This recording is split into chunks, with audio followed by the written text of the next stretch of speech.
Selamat pagi dokter dan teman-teman semua, saya Sinta Iskandar dengan NIM 10 2018-067. Hari ini saya akan melakukan simulasi praktikum patologi klinik, yaitu pemeriksaan urin lengkap. Yang pertama, saya akan melakukan pemeriksaan makroskopik urin, di mana terdapat akan dinilai warna, kejernihan, pH, bau, dan juga berat jenis. Hari ini saya akan menilai untuk warnanya. Secara kasat mata kita lihat urinnya berwarna merah, coklat, atau kekuningan. Terus untuk kejernihannya kita bisa menggunakan bantuan koran sebagai latar belakangnya dan meletakkan tabung urin di bagian depannya. Apabila koran pada bagian belakang masih dapat terbaca, itu artinya urin jernih. Namun jika sudah tidak dapat terbaca, artinya urin keruh. Selanjutnya saya akan melakukan pemeriksaan protein urin dengan menggunakan 3 reagen, yaitu reagen asam sulfosalisilat 20%, asam asetat 6%, dan juga reagen esbah. Yang pertama, saya akan mulai dengan asam sulfosalisilat 20%, yaitu saya akan memasukkan urin sebanyak 2 cc ke dalam 2 tabung. Satu tabungnya sebagai kontrol untuk membandingkan kekeruhan urin yang nanti saya akan masukkan dengan asam sulfosalisilat. Kemudian urin 2 cc saya akan masukkan 8 tetes asam sulfosalisilat. Asam sulfosalisilat sebanyak 8 tetes. Setelah dimasukkan 8 tetes, bakar dari bagian bawah sampai ke bagian batas atas dari urin dengan tabung menghadap ke arah luar. Setelah panas, dilihat, bandingkan dengan kontrolnya. Apabila urin keruh namun tidak terbentuk kepingan, itu artinya positif 1. Namun jika sudah terbentuk kepingan, itu artinya positif 2. Tapi juga jika terbentuk kepingan yang lebih banyak lagi, itu artinya positif 3. Dan apabila sudah terdapat gumpalan, itu artinya positif 4. Selanjutnya saya akan melakukan pemeriksaan protein urin dengan menggunakan asam asetat 6%, di mana saya akan mengisi urin sebanyak 2/3 penuh dari tabung reaksi.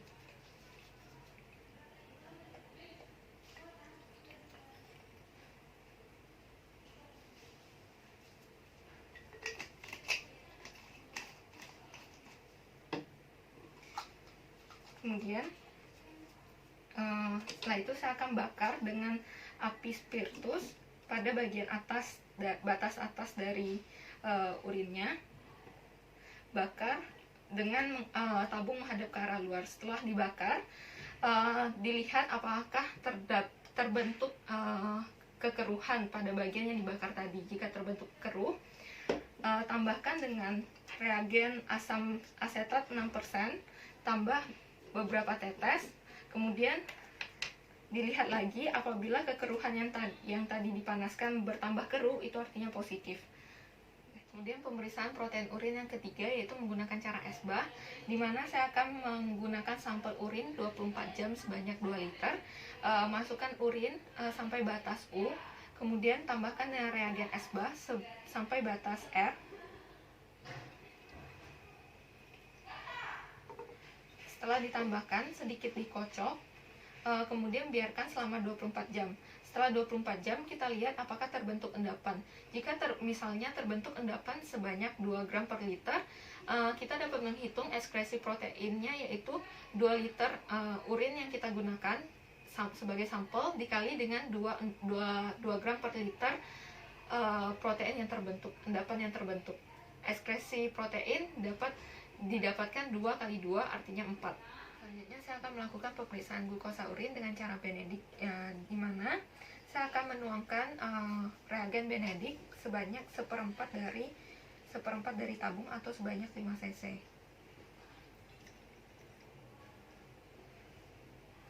Setelah dituangkan Benedict, kita ambil urin dan teteskan sebanyak 8 tetes dengan campurkan dengan reagen Benedict 8 tetes. Setelah itu dipanaskan.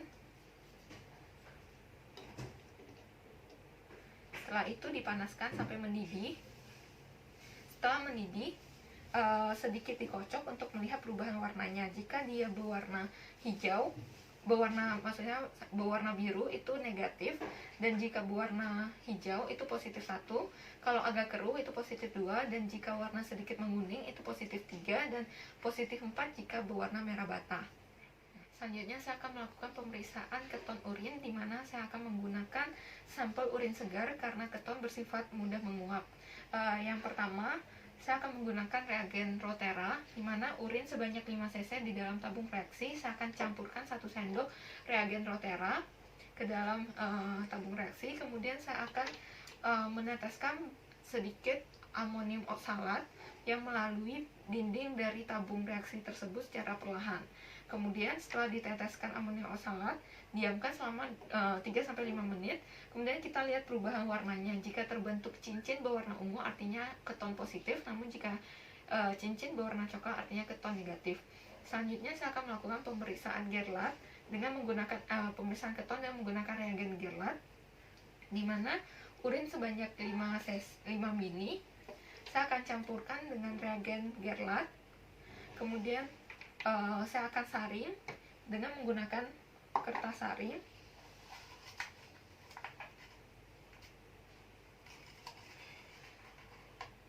Saya akan saring, kemudian hasil saringan tersebut saya tambahkan lagi dengan menggunakan reagen Gerlach beberapa tetes.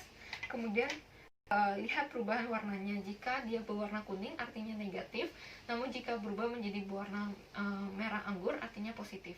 Selanjutnya saya akan melakukan pemeriksaan bilirubin, di mana menggunakan 2 cara. Yang pertama tes busa, yang kedua ya metode Harrison. Yang pertama saya akan lakukan dulu untuk tes busanya, di mana urin di dalam tabung reaksi dikocok sampai dia berbusa. Kemudian kita amati busanya, apakah busanya berwarna kuning atau kehijauan, itu artinya bilirubin positif. Kemudian metode yang kedua yaitu dengan metode Harrison, di mana urin 5 cc di dalam tabung reaksi kita tambahkan dengan reagen dengan BaCl 10% sebanyak 5 cc juga. Kemudian hasil campuran ini kita saring dengan menggunakan kertas saring.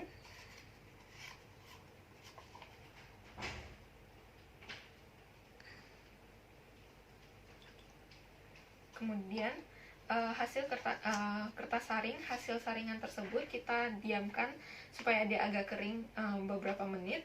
Setelah kering, kita tambahkan dengan reagen Faucet beberapa tetes, 2-3 tetes.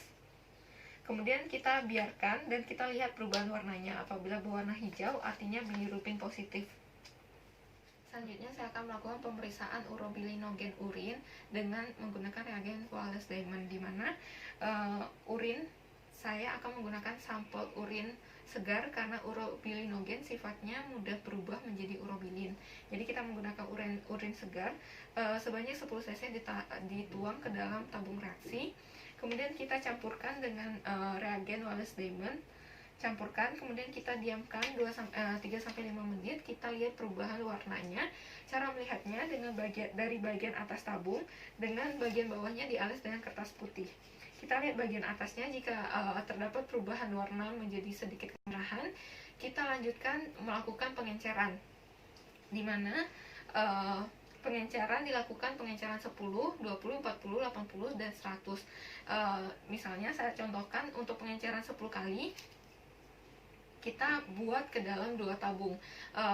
Masing-masing pengenceran 10 kali itu kita ambil 1 cc dari urin, kemudian kita campurkan dengan 9 cc Aquades. Setelah itu ini kita buat dalam 2 tabung. Setelah itu kita lanjutkan untuk pengenceran 20 kali, di mana pengenceran 10 kali tabung kedua kita ambil 5 cc nya, kemudian kita tambahkan dengan Aquades sebanyak 5 cc. Itu akan menjadi pengenceran 20 kali. Begitu selanjutnya, sehingga akan didapatkan pengenceran 10, 20, 40, 80, dan juga 100. Kemudian masing-masing pengenceran kita teteskan dengan reagen Wallace Diamond. Kemudian setelah ditetes, kita amati pada bagian atas, dari bagian atas diamond dari bagian atas tabung dengan menggunakan alas kertas putih. Kita lihat dan kita laporkan hasilnya. Hasil perubahan warna merah yang paling tinggi, yang paling awal kita laporkan dan juga laporkan juga pada bagian terakhir yang sudah tidak muncul bagian warna merah. Biasanya normalnya akan didapatkan laporan yaitu 1:20 positif dan juga 1/1/40 negatif. Selanjutnya saya akan melakukan pemeriksaan urobilin urin Schlesinger, di mana urin yang sampel yang saya gunakan yaitu urin sewaktu, di mana urin sebanyak urin yang sudah terdapat di dalam tabung reaksi saya akan campurkan dengan lugol untuk mengoksidasi urobilinogen menjadi urobilin. Kemudian saya akan menambahkan dengan reagen Schlesinger. Kemudian saya akan saring dengan kertas saring.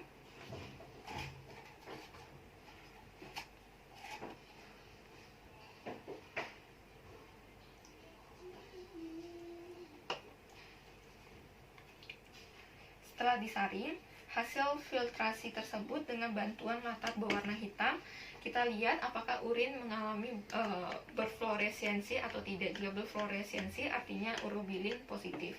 Selanjutnya saya akan melakukan pemeriksaan sedimen urin, di mana saya akan melihat eritrosit, leukosit, silinder dan jenisnya, kristal dan jenisnya, dan juga epitel. Selanjutnya di mana urin sebanyak 5 cc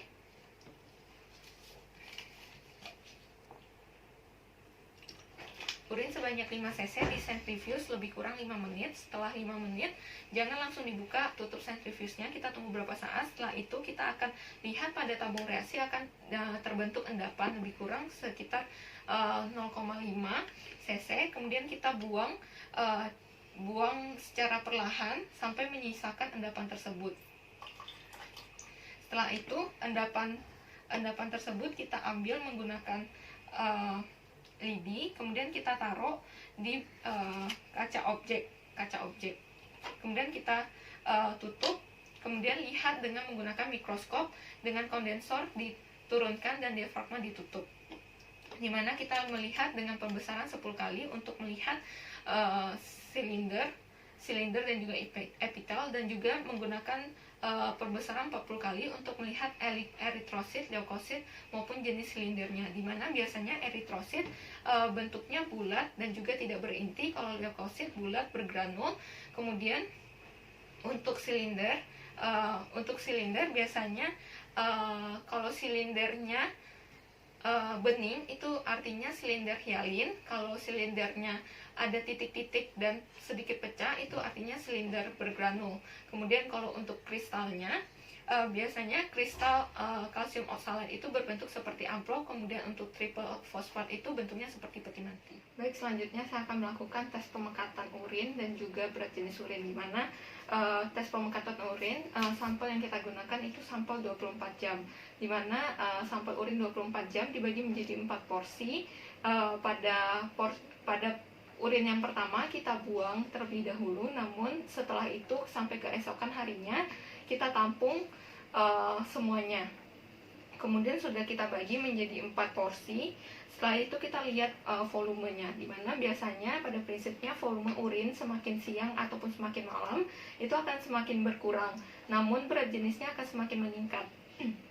Untuk mengukur berat jenis, kita yang pertama menggunakan urinometer, dimana urinometer misalnya ini urin yang sudah kita taruh di gelas ukur, kemudian menggunakan urinometer kita celupkan. Setelah dicelupkan kita baca hasil di urinometernya berapa. Namun biasanya urin yang sudah volumenya sudah semakin menyusut atau sudah sedikit volumenya yang menyebabkan urinometernya tidak bisa mengapung lagi, itu kita lakukan pengencerannya 2 kali dari volume yang sebelum volume urin yang akan kita ukur. Misalnya volume urinnya 50 cc, kita lakukan pengenceran 2 kalinya tambah Aquades 50 cc, jadi 100 cc. Kemudian kita celupkan urinometer, kita baca skalanya. Namun 2 digit terakhir dari pembacaan urinometer kita dikalikan dengan 2. Misalnya volume misalnya terbaca 10 dari berat jenisnya, kita kalikan 2 digit terakhirnya jadi 10, 20. Namun ada beberapa hal yang harus diperhatikan untuk faktor koreksinya, misalnya suhu ruangan dan juga alat teranya kita sesuaikan dulu, dan juga kadar protein maupun glukosanya. Misalnya suhu ruangannya 26 derajat Celcius dan suhu alat teranya 20 derajat Celcius. Jadi selisihnya 6 derajat Celcius kita bagi 3 didapatkan 2. Tadi hasil urinometer yang sudah kita kalikan 2 digit terakhir kita kalikan dengan 2, kita tambahkan dengan koreksinya, jadi 10, 20 ditambah dengan 2 jadi 10, 22. Itu berat jenisnya sebenarnya. Selanjutnya menggunakan carik celup, di mana urin pada carik celup kita celupkan satu buah carik celup yang sudah kita ambil dari tempatnya, kemudian kita celupkan sampai ke ujung. Setelah itu kita ambil lagi, kita baca menggunakan skala pada tempat botol carik celup tersebut. Kita baca, biasanya yang pertama muncul itu glukosa, kemudian kita baca semuanya yang perubahan warna yang terjadi. Selanjutnya yaitu tes urin, tes kehamilan, di mana tes kehamilan itu menggunakan urin pagi. Ada 2 metode, yaitu metode direct dan juga indirect atau instan. Di mana metode direct kita menggunakan alas, kemudian menggunakan pengaduk, dan juga di sini ada kontrol positif, negatif, dan juga HCG. Di mana yang pertama kita ambil dulu urinnya 1 tetes, kita taruh di lingkaran pertama, kemudian kita ambil kontrol positif, taruh di lingkaran kedua, dan juga kontrol negatif taruh di lingkaran ketiga.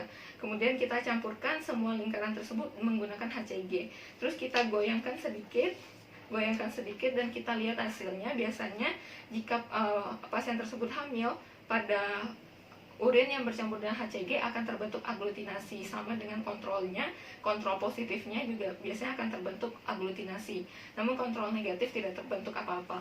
Kemudian jika menggunakan indirect atau menggunakan instan, kita ambil strip yang kita beli strip, kemudian kita baca dulu petunjuknya. Biasanya jika dia mengatakan bahwa hasilnya dapat terbaca setelah 1 menit, jadi kita celupkan strip pada urin pagi, kemudian sampai batasnya, kemudian kita lihat, kita tunggu sampai 1 menit. Biasanya jika muncul garis 2 itu akan terbaca positif, diartikan positif. Namun jika garisnya 1 itu negatif, dan jika tidak ada garis itu artinya invalid. Sekian yang dapat saya sampaikan. Terima kasih atas perhatiannya.